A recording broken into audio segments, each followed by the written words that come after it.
ফরিদি ভাইকে জিজ্ঞেস করা হয়েছিল যে আপনি চলচ্চিত্রে এলেন কিভাবে। ফরিদি ভাই বলেছিলেন স্কুটারে চড়ে। ইন্দ্রধর্মক মিলনের ও রাধা ও কৃষ্ণ, সেখান থেকে হুমায়ুন ফরিদের চরিত্র অলি, মোটরসাইকেল দাবড়ে বেড়ায় একটা ছেলে, ঠিক সেরকম দুর্বিনীত। এই অলি নায়িকাকে বলে we must love one another or die.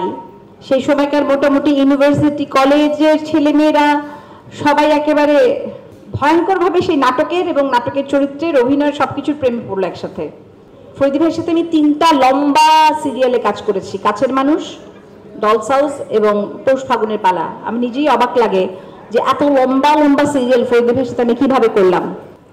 একটা স্মৃতি ঠিক এই মুহূর্তে বলতে ইচ্ছে করছে। 2012 সালে ফরিদি ভাই তখন শারীরিকভাবে প্রচণ্ডই অসুস্থ। আমাদের সেট পড়েছিল মহেরা রাজবাড়িতে, এবং ফরিদি ভাই একটা ব্যাপার ছিল, তার অ্যাজমা থাকার কারণে যে জায়গাটাতে ড্যাম্প বা যে জায়গাটাতে ডাস্ট, এগুলো একটু ফরিদি ভাইকে অ্যাভয়েড করতে হতো। তো মহেরা রাজবাড়িতে গিয়ে ফরিদি ভাইয়ের পক্ষে তখন কাজ করা সম্ভব না। আমি যে সময়টার কথা বলছি সেটা আসলে 2012 সালের একেবারে শুরুর দিক।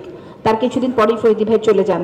ফরিদি ভাই আমায় ফোন করলেন, ফোন করে বললেন তো শুটিংটা যেন কোথায়। আমি বললাম মহেরাতে। বললো দাঁড়া আমি আসছি। ফরিদি ভাই জ্বরে কাঁপতে কাঁপতে, ভীষণ ভীষণ ভীষণ অসুস্থ, কাঁপতে কাঁপতে সেই মহেরাতে গেলেন। আমি বললাম আপনি কেন এসছেন?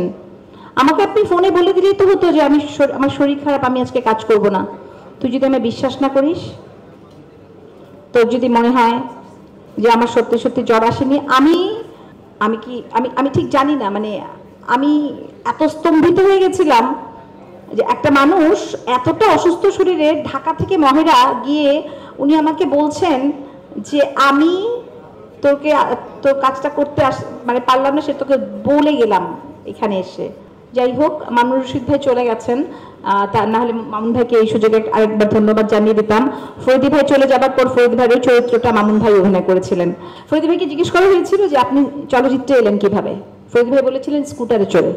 হ্যাঁ, তো সেই স্কুটারে চড়ে সিনেমায় আসা মানুষটি পুরো সিনেমাকে জয় করলেন এমনভাবে যে হুমায়ুন ফরিদি যে সময়টা চলচ্চিত্রে অভিনয় করেছেন সে সময়টায় উনি ছিলেন চলচ্চিত্রের মানে অভিনয়ের রাজা। ইন্দ্রধর্মক মিলনের ও রাধা ও কৃষ্ণ, সেখান থেকে হুমায়ুন ফরিদের চরিত্র অলি, মোটরসাইকেল দাবড়ে বেড়ায় একটা ছেলে, ঠিক সেরকম দুর্বিনীত। নায়িকা ছিলেন সুবর্ণাপা, নায়িকার নামটা পরে বলি।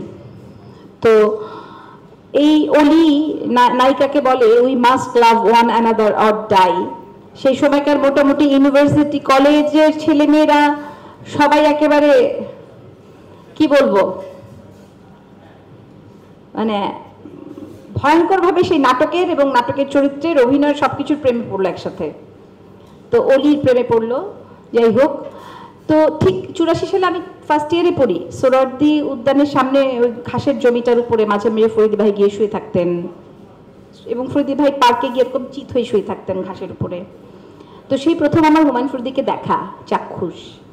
হুমায়ুন ফরিদিকে দেখে তো আমরা মোটামুটি বুক ধুক করছে। তো অনেক কষ্টে অটোগ্রাফের খাতা নিয়ে গিয়ে বললাম যে আজকাল তো সবাই সেলফি তোলে, অটোগ্রাফের তো মজাই আলাদা। গিয়ে বললাম যে একটা অটোগ্রাফ দেবেন। তো ফরিদি ভাই শুয়ে খাতা নিয়ে, নাম কি এখন আমার নাম, আমি বললাম মিমি। ফরিদি ভাই এমন করে তাকালেন, আসলে ও রাধা ও কৃষ্ণের অলি যাকে বলতো we must love one another or die, নায়িকার নাম হচ্ছে মিমি, এবং ওটা 1 সপ্তাহ আগে প্রচারিত হয়েছে, এবং পুরো শহর তখন সেই মিমি এবং অলির প্রেমের জ্বরে ভুগছে। সেই সময় আমি ফরিদি ভাইকে বলেছি আমার নাম মিমি। ফরিদি ভাই এমন করে তাকিয়েছিলেন, আমার মনে হলো কি ধরনী দ্বিধা হয়, আমার মনে হচ্ছে এই ভদ্রলোক বিশ্বাস করেন না যে আমার নাম মিমি, উনি ভেবেছেন আমি বানিয়ে বলেছি। তারপরে ফরিদি ভাইকে অনেক পরে বলেছিলাম, ফরিদি ভাই জানেন এরকম একটা ঘটনা আপনার সাথে আমার ঘটেছিল।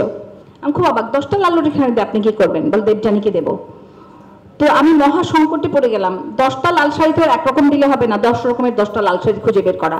তো জামদানি কিনলাম, সিল্ক কিনলাম, আচ্ছা তাঁতের শাড়ি কিনলাম, আচ্ছা এরপরে কি কিনবো, এই এক মহা সংকট। যাই হোক, বহু কষ্টে টষ্টে 10টাই কিনতে পেরেছিলাম, হ্যাঁ 10টাই বোধহয় কিনতে পেরেছিলাম। তারপর সেই শাড়ি দেবযানীর কাছে পৌঁছেছিল। দেবযানী, আমরা সবাই জানি বাবার কাছে তোমার থাকা হয়নি, আমার মনে হয় তুমি যদি বাবার কাছে থাকতেও তাও আমরা সবাই তোমার বাবার কাছে এই আদরটাই পেতাম। মানে এমন না যে তোমার আদরটুকু আমাদের মধ্যে ভাগ করা হয়েছে, না, মানে এতটাই তার আসলে বড় জায়গা ছিল।